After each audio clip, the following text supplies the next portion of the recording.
Welcome back to Campground Rundown. After a busy summer, we're back on schedule with our reviews and should be able to start turning them out on a regular basis. This week we'll be reviewing Interlochen State Park in Michigan. This was Michigan's first state park. As you're driving into the campground, attempting to locate your site, you'll notice that with this being one of the older campgrounds, it does have some narrow, tighter turns. As I said, the one-way streets and extremely narrow streets. You'll find if you're coming in late and the campground is almost at capacity or near capacity, there's just not a lot of room to maneuver. And you will need some skills at backing campers in because of how the parking is. What we found is they do have a tendency to allow over parking in the sites, and what I mean by that is they do not limit or they do not enforce a limitation on the number of cars at a site. So you'll have some of the tent sites with 7, 8, 9 tents on them, and then trying to smash 6, 7, 8 cars in that small site really makes it a little tight. Once you're in the campground itself, you will need to pay attention for high kid traffic, a lot of bikes, a lot of scooters. We're going to look at Site 29. While we didn't stay on this one, it's a good example of an outer loop that borders right up to the lake that does give you good views. One of the nicer aspects of these sites are the fire pits. They're the metal ring, concrete enforced heavy-duty pits. Nice newer picnic tables, and with easy to locate, easy to use electrical hookups. As far as baths and shower houses, the one closest to the sites that we stayed, which were in the mid-20s, was a newer house that just previously been remodeled and updated. Not a lot of shower houses in this area, but a lot of campsites. There is water access from the outer loop with the ability, if you've brought in a bigger boat or you want to dock up a boat, you could potentially put it right at the edge and then walk up into your sites. You've got a beach access, like I said, the ramp access, and there is 2 or 3 of the ladder stairwell accesses, but a little caution there, they haven't been upgraded, they are a little older. Sites 42 and 44 are a few of the pull-through sites that they do have available. What makes it nice about these, they are a little wider. They're not quite as cramped as some of the interior sites, but you do have to watch shade cover. 42 example doesn't get a lot of shade and has quite a bit of sun. 44 is a little bit shadier. While we haven't stayed at them, the wall tents and the rental cabins look like they're well maintained, good size for 2 to 4 people. Plenty of shade, and actually they're not right on top of each other, so if you're not wanting to have your neighbors seeing everything what you're doing, this might be a good option for you if you want a little bit more privacy. There's also a small boat ramp for smaller boats, bass boats, small fishing boats. But again, because that ramp is there, that goes back to the accessibility and how tight this drive can get. Because a lot of the guys want to park their boats and boat trailers right by their site. Connected right to the campground is the beach area that has a rental station and a small food area where you can get some ice cream and then rent your paddle boards, your kayaks. Has a pretty good play area for the kids. And like I said, that's within a short walking distance right where the campers are. Just past the beach is the main boat ramp that also provides boat trailer parking. We were there in mid-July, and wasn't a lot of activity on the water, even with as warm as what it was. And there was plenty of parking in the boat trailer area, but as I said, a lot of the guys wanted to have their boats and their trailers right in the campground with them, which again, that helped with the congestion we were experiencing. Being our second year back, what we discovered was there are a lot of things to do in this area. That doesn't take a lot of time to get there. They're fairly close. The Leelanau Trail was one of the big draws for us because of the bike accessibility, the length of it, and the things that there is to do that are connected to the trail itself. There were several family-friendly towns connected to the trail system.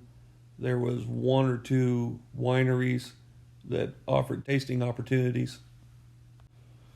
One of the things that we've started doing as we're traveling around is renting electric bikes.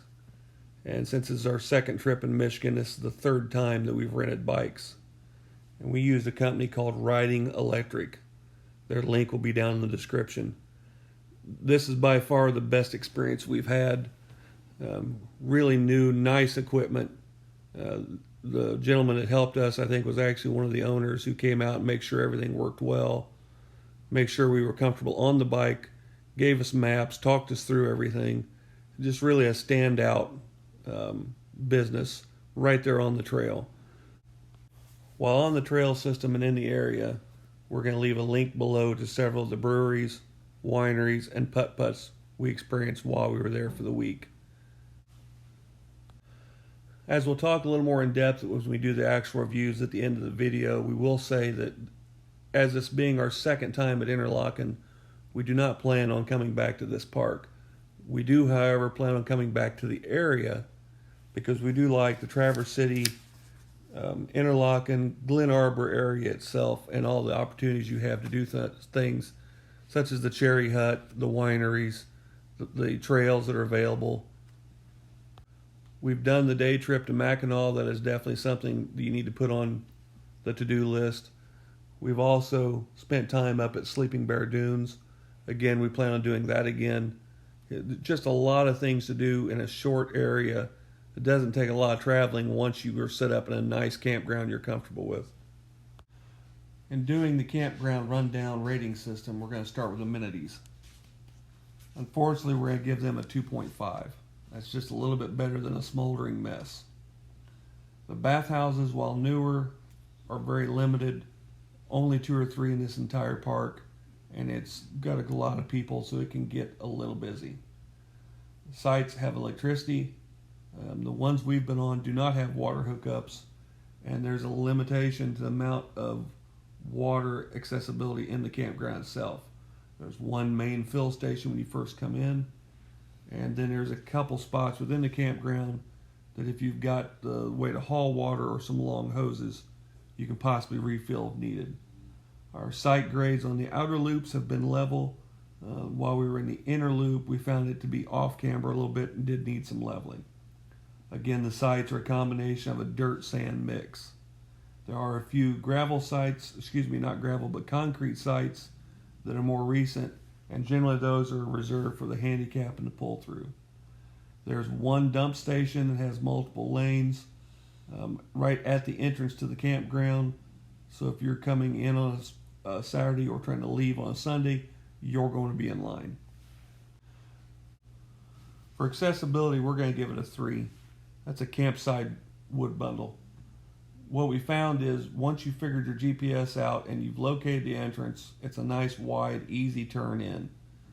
Once you get past the water fill / dump stations, that's when you're going to have the issues of the one-way streets and very narrow streets. Word of caution with the school right across the street, we ran into quite a bit of kids crossing the street and crossing guards throughout the week we were there, so you do need to pay attention. For site locations on accessibility, you have the opportunity to be right up against the water. Those sites go quick. If you get stuck on the inside loop, you're going to be right in your neighbor's lap. Not much room. There's just a wide variety. The pull-throughs are nice. They've got some space to them. If you do decide to do the tent wall or the cabins, they're a little bit more spread out. You're not quite as being right on top of each other. For atmosphere, this is a tough one. We're going to stick them with a 2. That's a smoldering mess. The good parts of this camp are the water, the beach that's right there, the ability to go in and rent the kayaks and the paddle boards, which makes it nice. What really draws that score down is the tightness of the campsites, maybe the cleanliness because of the amount of people that's there, but it's really just the amount of people and parking that they're allowing in these sites that really draw it down. You're not going to be bringing a lot of bigger campers in here. This is really ideally for smaller campers or tent camping. While acknowledging that we're not a family with little kids, we've been that route, we understand that, and we do not have a problem with little kids. It's just the overall tightness and the amount of people that they're shoehorning into a small camping area. And part of that is the fact that they're not limiting or enforcing the number of vehicles they're allowing to park on these sites. and that just plays in that atmosphere. The tightness of the inside sights, again, that plays in the atmosphere. If your neighbor behind you decides to have a big smoldering fire, you can't have your windows open. You're going to get all the smells. You're going to have issues with smoke in your camper. They're that tight. This is a pet-friendly campground. We didn't have any issues with dogs running loose. Everyone did control their animals. We did not see any wildlife while in the area, and I think that plays to the amount of people and just the noises. This does have accessibility to the lake, accessibility to the beach itself. There is some hiking in the area, not great trails, not long trails, but short trails. What is nice though is accessibility to other areas outside the campground itself, which do make it a nice area. An overall review, we're going to stick Interlochen State Park with a 2.5. That's a smoldering mess. We've talked about some of the issues, and we're not going to rehash them here. But we will say, do not let this deter from the area itself. There's some great things to do. You just need to decide what it is you're comfortable with doing, where you want to do it at. But this area of Michigan itself is what really draws us to it. To be honest, we've already booked next year's trip because of the area itself, and we will be staying at Sleeping Bear Dunes Platte River Campground. We visited there when we rented the bikes, did a quick drive-through, and was really impressed with what we saw there. Thank you for watching this episode, and tune in.